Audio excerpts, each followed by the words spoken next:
Hi, my name is Daryl Phillips, owner of Noir Apologia Gaming, and today we're going to discuss venting, the second ingredient. Like, subscribe, share, follow. All the links are below. Hit the bell for notifications in case you want to be updated for more content. Go to bipolarize.net in case you want to find out why we're so passionate about what we believe in and why we're so passionate about why we want to help people like this and where we come from and what's our motivation. There's a donate button on there. I think there's a $1 minimum. Just goes to bills. It's a work in progress, just like I am, just like we all are. So venting is a second ingredient that you should be carrying every single day. The reason being is because there's always going to be something during the daytime you need to talk about. There's a long-term thing about venting that the more and more you get good at venting, the more and more you get stuff off your chest, the more and more you can deal with it at the moment. And you can maybe even hold a thought or two to yourself to the right moment. The thing about bipolar disorder and PTSD and mental illness is that we will get into this bad habit of not talking about our issues because the world makes us feel bad about it. The world gets scared of us. The world calls us downers. And so we get afraid to talk about our issues because unfortunately we experience them every day and all the time, especially when you first get diagnosed with it. And it's hard to adjust your life that way. Maybe sometimes your thoughts are really bad, like violent against yourself or violent against somebody else. It's hard to talk about that. So you keep that stuff in, and then what ends up happening is you end up exploding. Like a volcano who doesn't have any vents. Think about it. Volcanic vents serve the purpose of making sure that that volcano doesn't explode. But if it hasn't exploded in a while, it will be a disastrous result. Mount St. Helens is an example, Krakatoa, where people died from it because they had to. And so human beings are the same way. Now think on that. So let's have a discussion on venting. I'm going to show you why it's essential, who you should vent to, the kind of people you should vent to, and the consequences if you choose not to. So come on, let's go. So I got a question for you guys. Why would venting be important? Why would it be a part of something I tell you to carry every day in every situation? Well, I'll tell you why. You're not going to listen to advice when there's a bunch of stuff on your head. You have to get your stuff off your head. Now that can be in your personal life, especially for people with bipolar disorder and PTSD like I have, or any sort of psychic issues or depression, things like that. That could be in your personal life. So it can be negative stuff that you're thinking about, negative stuff about yourself, about your job, or whatever it may be. But this also works for normal folk. Think about it. People that own a business, do you not vent? Say, well, not at work. You already are. If you go to a business meeting, and most jobs have a business meeting, especially the higher ups, they have a business meeting, and you give an idea how to make the company better, or you vent out some trouble that may be going on that the boss needs to be aware of. That's venting. We don't think of it that way. Most people have a black and white kind of view of these things, but it is the same. So the same philosophy applies. It's important because if your cup is full, you cannot possibly fill it with anything else. So you vent stuff out so that you can carry the next ingredient properly. Venting also serves another purpose. When you hear yourself talk, you're teaching yourself as well. A lot of people don't think about that. Yeah, you ever heard the phrase, that guy just speaks to hear himself speak? Sometimes people do that, but for the most part, when you hear yourself say something, it helps you reaffirm in your mind something you've already been thinking. You see what I'm saying? So it's not just the fact that it's opening up your mind to advice, it's also opening up your mind to yourself. Do you understand? In other words, sometimes we have a hard time listening to our own advice. So, well, y'all know it's true. I do sometimes, especially in my past. You speak it out loud and you turn it into existence through your words and then through your actions because it's easier to follow your own advice. So when you start saying something that somebody else said, you start to believe it yourself. That's a pretty impressive way to think about things. Think about it. And it helps you along the way. It helps you get through things, you know? So think about that.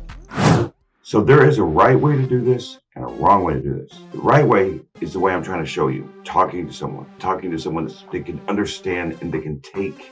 Basically, sometimes it's abuse. We have so much stuff inside of us. We say some nasty stuff. Allowing that person to hear you so that if they are the person that gives you advice, they know where to come from. Let me tell you the wrong way to do it. Start hitting people, start smashing stuff, start doing stuff that's going to get you in trouble with the police, violence. Not only is that not helpful, you just made your life worse. So venting is purely out of your mouth speaking, not any other thing, not smashing stuff. Now, it's true though that you can use a physical activity to vent. Believe it or not, video games was my thing, playing like Assassin's Creed and Total War, just get my mind to think clearly. That was what I used to do a long time ago. In fact, I believe in teaching through that as well, which is why the last name of this business is called Game, because it's not just about video games per se, it's about how I'm using the tactic. But also sports. Sports is a great way to get your anger out and things like that. But the truest way is by speaking. Why? Because you're trying to change things. You're trying to change it. Not just get off your chest, as it were. You're trying to get it off your chest so that someone can give you advice. So there is a right way and there is a wrong way. Let's do this the right way.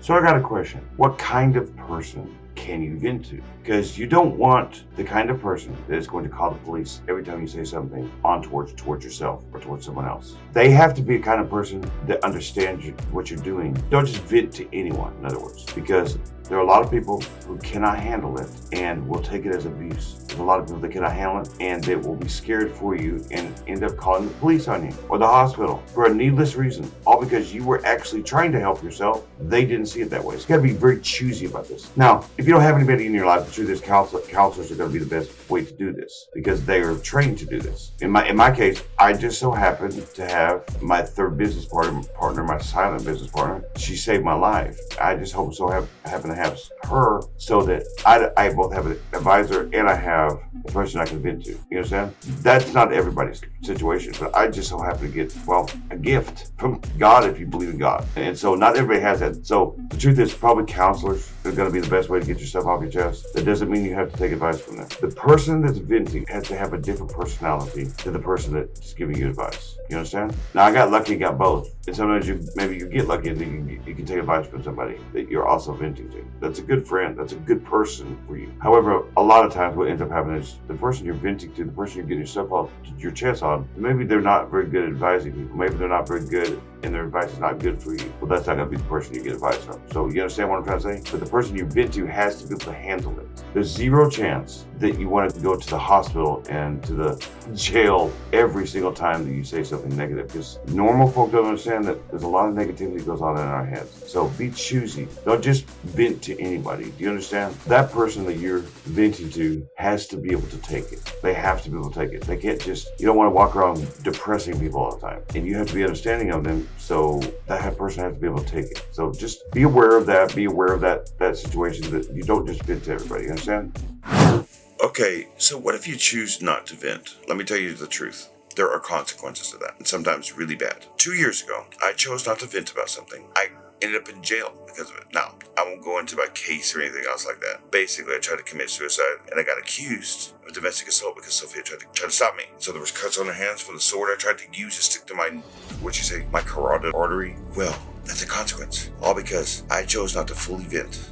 And I had this thing eaten inside me for 2-3 months. Even me, well as I am, still had to happen. It used to happen all the time. Imagine a business who never talked to its employees, who never took surveys of how they were doing as bosses, or how the business was doing in the first place. Imagine a business being run where they didn't care or listen to the employee's opinion, or worse, to the people buying their product. You see how silly that is to run a business like that? The business would fail. There'd be no analytics. And while I don't believe that analytics can be used properly on human beings, because we're all different, you can individually use it for yourself. Do you understand? You can know whether or not you can handle a situation. And with practice comes you getting better at it. Venting's hard. I'm not gonna lie. It's not as easy as just talking about some things. Sometimes with people like me, we get nasty. So the person you vent to, like we discussed, has to be able to take it. They can't stop you. You have to be able to get it all out. And now, it might not be in one session, by the way, but there are consequences to this. Real ones and bad ones. It can end in tragedy. A person that is too afraid to talk. Another example would be Dak Prescott's brother, the Dallas Cowboys quarterback. He held in his mother's death and what he went through from the time his mother died to the time he killed himself. And that's what ended up happening because he couldn't take it anymore. So there are devastating consequences to not venting, just so you know. You lose friendships. You don't feel like they understand, so you don't talk to them about it. So they end up thinking you're being mean or just isolationist. Sometimes it ends in death for another person or yourself. Hurt yourself, you hurt your other person, you end up in jail till you're in your life. All these things happen as a consequence of you not venting yourself out, your thoughts. I'm telling you now, it's true. A lot of things happen when you don't vent. It's hard, it takes time and practice, and it really does take a special person to truly allow you to vent to them, because you're going to come out with some nasty things even to them, so they have to be able to handle it. So just think about that. So I hope that you guys have a better understanding on how you get things off your chest and how you properly get that darkness out of you, and that the people that are listening to you, they are helping you. Try to do your best not to treat them like crap, but sometimes it happens. Be aware of your surroundings when you do it too. Because do this, you can't do it in public. And sometimes when you're really, really in a certain mood, you really better not do it in public because other people aren't going to be understanding of you saying, I want to kill myself or I want to kill my boss or something. Okay? And you'll end up going to jail for no purpose, right? So go to bipolarize.net. If you want a better understanding of what we're trying to do here, of how we're trying to help, or what the purpose of all this is. And remember, hit the bell for notifications if you want to be updated on new content for this channel. Be safe when you're traveling. Be safe when you get there. As I said earlier, be aware of your surroundings. You never know what's going to happen. And be understanding of one another, not just from your perspective, but from theirs. And be understanding of your lines, of yourself, of what you can handle. Sometimes you might not have it. Sometimes you might not have what they need at the moment. And remember that not everybody knows how to come out of the fog. Not everybody knows how to take that first step. Give them a hand up. Not a hand out, but a hand up. And remember that life is fleeting. You are not promised your next breath. You're just not. So take now. Take now to change things about yourself, to help another person. And until next time, may the Lord light guide you in all things. Goodbye.